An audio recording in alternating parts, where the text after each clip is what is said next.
Hey Kaiju fans, this is the boy who cried Godzilla, and today we're looking at everyone's favorite almost but not quite T-Rex, the Skull Island Meat Eater.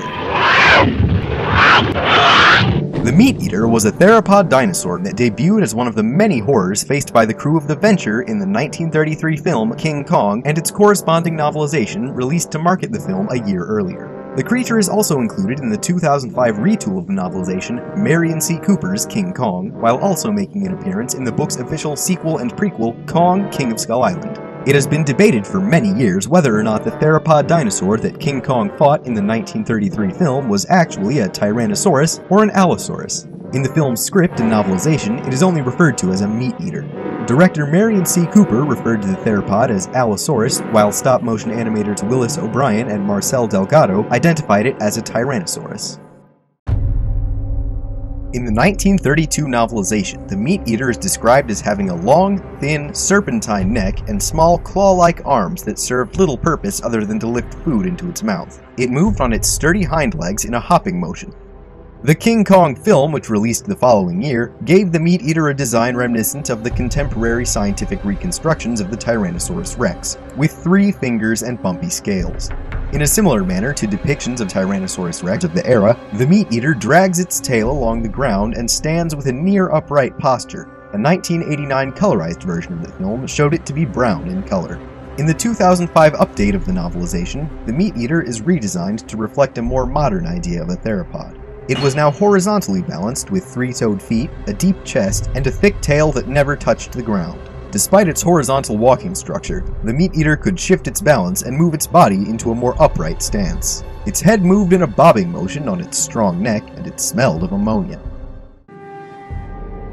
The Meat Eater was designed for a film entitled Creation, being spearheaded by Willis O'Brien before it was scrapped by RKO Pictures studio head Merian C. Cooper, who instead offered to use it and O'Brien's other models on his own project, King Kong, due to his being so impressed with O'Brien's special effects work.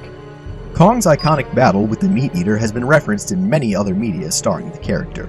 A publicity still for the 1933 film depicts Kong shoving a fallen tree down the meat eater's throat. This likely inspired the famous scene in King Kong vs. Godzilla where Kong does the same thing to Godzilla. And in fact, early promotional images for the Toho film have Godzilla taking the place of the meat eater in the same production photo. In King Kong Escapes, Kong battles Gorosaurus, a giant theropod dinosaur which tries to prey upon his human love interest, Susan Watson. Kong defeats Gorosaurus by breaking its jaws just as he killed the meat eater. In the 1976 remake of King Kong, Kong fights a giant constrictor snake that threatens his human bride, Dawn. Once again, Kong defeats the creature by breaking its jaws, this time in a much more brutal fashion as he literally tears its jaws apart. In Peter Jackson's 2005 King Kong remake, Kong does battle with 3 theropod dinosaurs called Vistatosaurus rex, or V-Rex, as a tribute to his battle with the meat eater. Kong even defeats the last V-Rex by breaking its jaws. Due to their small arms, the meat eater's jaws are their main weapon in all of their appearances. The 2005 incarnation's maw is said to be able to kill Kong with one bite. In the 2005 rewrite of the novelization, and in its prequel, the meat eater uses its tail as a weapon to knock Kong off balance with its sheer strength. In the film, the meat eater can be seen using its tail more subtly to do the same thing. In all of its appearances, the meat eater's most effective attack has been its powerful legs and the strong kick they deliver.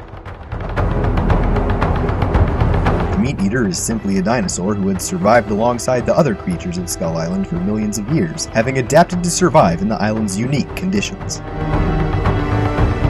After spying her unattended, a meat eater attacked actress Ann Darrow in a tree. While Kong attacked the Venture crew, the meat eater menaced Darrow and began to close in on the tree she was in, before Kong came to her rescue.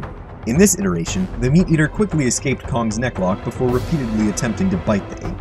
The two continued to grapple for a while before Kong managed to get on the meat eater's back, pin it down, and break its jaw, incapacitating it. A short while later, Jack Driscoll, one of the Venture crewmen, had managed to climb out of the canyon and found the dying meat eater lying on the ground. The novelization bears a few differences. After spying Darrow, it hopped toward her out of the jungle. Kong rushed to attack in a fit of rage and he began to strangle the reptile, but it kicked him off. After calming down, he twisted one of the carnivore's forelimbs until it broke, before running headlong into an ensuing kick. Kong grabbed the kicking leg before flipping the beast over and clamping his legs onto the meat eater's shoulders, breaking its jaws afterwards. Just like in previous interpretations, the meat-eater discovered Ann Darrow high up in a tree and extended to its full height to examine her before Kong came running. Kong beat the beast back and it snapped in retaliation, but Kong pushed the reptile over. The bulky meat-eater flailed about in an attempt to regain its footings and pushed Kong away with a kick before he returned and tried to attack its side again. The meat-eater turned around and struck him with its tail. Kong grabbed the tail and began to pound the meat-eater's hips mercilessly, causing one of its legs to give way and break under its weight. As the meat-eater attempted to get up, Kong grabbed its skull from behind and beat the reptile's head, shattering many of its teeth. The meat-eater attempted to thrash Kong off to the bitter end when he snapped its jaws. After Gaw and her vicious pack of Death Runners slaughtered a mother and father Kong and left their adolescent son for dead, a meat-eater and its offspring, scavenging for food, came upon the carcass of the father Kong and began to eat it. Mistaking the meat-eater as being responsible for killing his parents, the young Kong attacked the dinosaur. The meat-eater managed to knock the young Kong into a ravine by hitting him with its tail, then it and its offspring returned to their meal. And that's Wikizilla's KYORYU profile on the Skull Island meat-eater. Thanks for watching! Just a note here, the original 1932 book, and if I'm not mistaken the script, have the meat-eater with a hyphen. It's never capitalized, but the meat-eater has a hyphen in the original continuity and no hyphen in the 2005. So